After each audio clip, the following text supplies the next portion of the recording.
So my video today is about our state's Attorney General Bob Ferguson, who's currently running for Washington State Governor and who threatens to imprison two politicians who dared to consider running against him, and then of course violates the law himself when he demands the Secretary of State breaks that law to benefit the Attorney General in his own political campaign. Listen for yourself. So we're asking the Secretary of State to either move my name up, sort of second essentially, above those two, or move them down below me. Either way, I'm good with either spot. Now, before I go too much further, don't forget to hit like, subscribe, or share on this video. You can actually go to my website that's linked down below if you want to support my efforts to expose the corrupt in our government. I can never predict how long Big Tech's going to allow me to actually produce these videos before they completely censor me or Bob Ferguson puts me in prison too.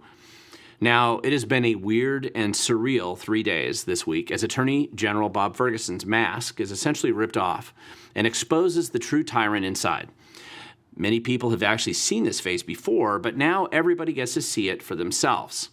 Now, Ferguson just completely blew a gasket over the weekend because two candidates who had the same name decided to file to run for the Washington State Governor's office. Now, making this a total of 30 people that are running for that position this year. And of course, what really sent him into just full whiny tyrant mode was the fact that during the Secretary of State process, which is essentially where they're picking the location on the ballot, both of the good and the normal Bob Fergusons, they got positions number 2 and positions number 3 on the ballot. And then our enraged and furious Attorney General got lucky position number 13. Now, this right here is where AG Bob Ferguson went full nuclear mode, threatening all political insiders who owed him favors and who could be bribed or intimidated into helping the Attorney General with his political quest for power. Now, jailing political opponents is usually what we kind of expect to see in Russia, Zimbabwe, or Venezuela. But apparently, Washington State, under our AG's agenda, currently desires to be on that same illustrious list because that is the first place AG Ferguson went in his scorched earth attack on the two Bob Fergusons who were actually running against him, threatening them with illegal 10-year prison sentences under a constitutionally questionable and then never before enforced 80-year obscure statute. Attorney General Ferguson went into just full meltdown mode, throwing a fit in a Seattle press conference where he was not, this is of course only during the time when he was not being drowned out by the police sirens in the distance, which of course was just kind of another ironic illustration of the crime wave that he's actually helped enable in that city. Now, just because you have the same name as a power-mad politicians, any name of a power-mad politician, this doesn't mean that you have a monopoly on silencing them for life and then preventing them from running for the same public office that that power-mad politician may have or may want to have. Now, you also can't put them into prison for this, although our Attorney General will apparently do this when it helps him personally. Now, that's an absurd and then a clearly unconstitutional interpretation of the law, but it's actually a very serious and desperate challenge to defend the Constitution in our state right now because these cases are often tossed into the Thurston County Superior Court, which is where the Constitution usually goes to die, and then the court where your liberty is always and almost guaranteed under assault. Ferguson has total control and influence with the judges on that court.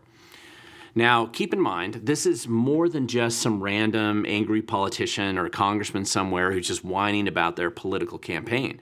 AG Ferguson holds the highest law enforcement position in the state. He controls and directs the largest law firm in the state of Washington. He's supported by the wealthiest people in the state, billionaires, many of them, and then the largest political special interests, they're right behind him. Even beyond that, by using taxpayer funds to hire outside counsel all around the state on a regular basis, his influence is actually far more significant than it might at first appear. And this fact alone just helps him conveniently pad his campaign coffers from the attorneys at these outside firms. But it also creates undue influence over most of the major law firms in the state, not just the 800 or so attorneys who actually work for him directly at the AG's office. Nobody, other than his friend Governor Inslee, is more powerful, so his threats are neither empty nor are they weak. Now, despite AG Ferguson's desire to criminalize all political opposition, any resident and voter of Washington State, whatever name they have, should be able to run for political office. Both of these candidates had campaign plans and platforms that they were working on, silenced now forever under duress and threats of arrest by the highest law enforcement officer in the state of Washington. Now, someone who, of course, for the record, has a long history of attacking the little people, people who own restaurants like Stuffy's and Spiffy's, both of whom I interviewed at the time. And that one place, which is actually the name of the restaurant, and then plenty of other small businesses all over Washington state. At the time, AG Ferguson, who was basically in lockstep with Governor Inslee, they clearly enjoyed destroying regular people who would just never donate to their political campaigns. And he kind of reveled in this opportunity to destroy the lives of state workers who opposed taking the jab during the COVID panic. And he would spare no expense to actually destroy their lives. Ferguson clearly enjoyed doing this quite often at the time. And as all bullies do, unfortunately, of course, state workers, they're only props to be used when you want more tax cash. And then, of course, you can crush them like Inslee and Ferguson did when they didn't follow the abusive dictates that they had. Now, like all bullies, Ferguson has a reputation for beating up on the little people. Unfortunately, he also has a reputation for turning a blind eye to corruption in government and even enabling corruption in his own office when his employees under him. And this is indicative of the culture of corruption that he has always encouraged and facilitated every step of his political career. Just in the few cases that have actually received some publicity, his employees destroyed public records in an effort to kind of hurt disabled state workers, of course, in lawsuits that they had against the state. And then, of course, the victims of the Oso landslide, among others.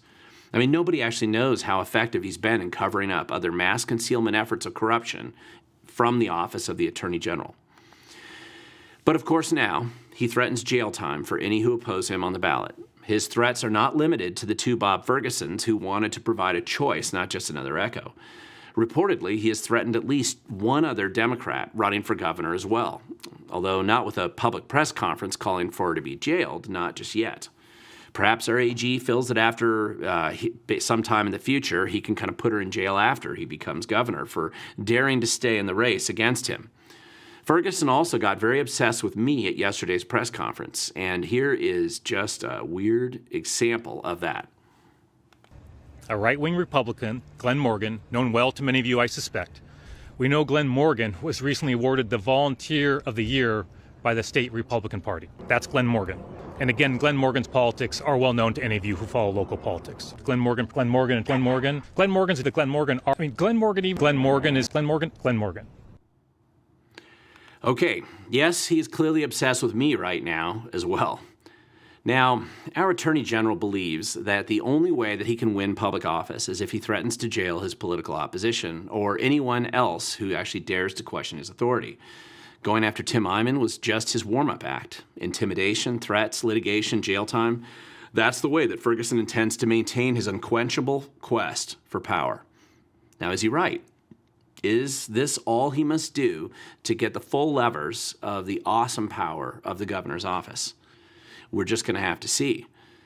Now, Ferguson has never been a fan of mine. I caught him breaking Washington State's campaign finance laws years ago and went through the whole citizen action notice process to actually obtain standing to sue him for his law breaking under the strict liability statute. He had actually intimidated the attorneys in the state at the time to the point actually where all of them were afraid to take him on. And I was not allowed to file this case pro se, not under state law. So that's what originally put me in his little black book of revenge, which he claims he doesn't have anymore, according to a response to my records request a little while ago. Now, one of the weird parts about this press conference is that basically Dan Satterberg, the former King County prosecutor, who Ferguson kind of dragged out of retirement to attend his press conference, was also someone that I'd exposed for his law breaking in the past as well, just a few years ago, when he was forced to forfeit illegal over-limit contributions to his campaign. Now, none of these guys who wield the power of the state want to have their authority questioned or challenged. And of course, jailing their opponents apparently now is part of their strategy to stay in power. Today it is their political opposition. Tomorrow it might be me. And the day after that, it's absolutely going to be you. Now, I'm going to point out, in addition, I've done many videos and articles over the years that were critical of Bob Ferguson. I exposed his involvement in his little pet project, the Violent Sex Predator Release Program, into neighborhoods all around Washington state, and of course in his abusive tactics during the lockdowns, attempting to destroy businesses and the livelihoods of people. Also, I wrote an amicus brief to the Supreme Court on behalf of Tim Eyman regarding that 13-year just obsessive personal vendetta that Ferguson has had against him. There's really just no limit to Ferguson's willingness to threaten the rest of us and abuse the powers of the state. Now, I want to close this video with some quotes from each of the Bob Fergusons who had wanted to run for governor and who were threatened with arrest, imprisonment, and financial ruin if they dared to try. They were forced to withdraw under duress, and their own words speak volumes. Now, the first quote comes from the Bob Ferguson who lives in Yakima, and I'll link to his full statement down below. But to start out with, just a quote. "Last year, I lost my wife of 38 years who passed away at the hospital in Yakima. That was the worst day of my life. Today, I fear, is perhaps the second worst day of my life because a dream of mine was destroyed. I realize my campaign would appear to be like an ant running against a bulldozer, but I always thought that we lived in a free country where anyone could run for public office, no matter how much an underdog they were. I have learned that our state's political elite, led by someone who has my same name and who pretends to care about the law, and, well, of course, is all pretend, they don't want people like me or you to run for public office." And then later on he states, and I quote, "My dream has been destroyed by a man who doesn't know me, but with whom I have the misfortune to share the same name, the name I was given before this man was even born."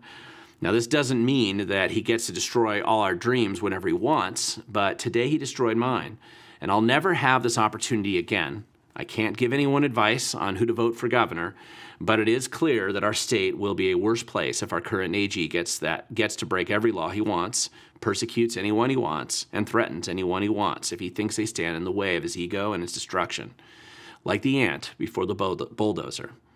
Now, today I was squished, and I hope tomorrow you won't be next. I love our great state. Please don't vote corrupt leaders into office. Think before you vote," unquote. And he actually closed with this, and I'll quote again, "I pray that the tyrants won't win this time. Bob Ferguson, Yakima." And that's the end of the quote. Now, the other candidate who was forced to withdraw under threats of imprisonment and endless litigation stated, and again, I've linked to this original statement down below, and again, I'm going to quote, Hello, fellow Washingtonians. It is with a heavy heart and under duress that I am withdrawing from the governor's race. For 20 years, I wore the uniform of the U.S. Army and defended this great nation. I am and will always be grateful for the opportunity to serve and work alongside many great Americans that also wanted to protect this country. At the time, little did I know that the greatest threat to my family and myself would come from another that also carries my name. After my candidacy was announced, I was faced with harassment and legal action if I did not withdraw from the race. I was publicly labeled a threat to democracy by another candidate and his supporters. In a typical hypocritical fashion, this other candidate's actions are the true threat to democracy. And that's unquote. Now, he goes on to state, and I'll quote again here, "It is unfair to my family, friends, and supporters to deal with bullish behavior by someone that is too afraid to stand toe-to-toe with me. For that reason, I rescind my candidacy," and that's unquote. Now, I believe that the tyrant, AG Ferguson, has been exposed, and he's exposed himself. Will people wake up? I don't know. In the end, it's actually up to you and to others to share the truth far and wide.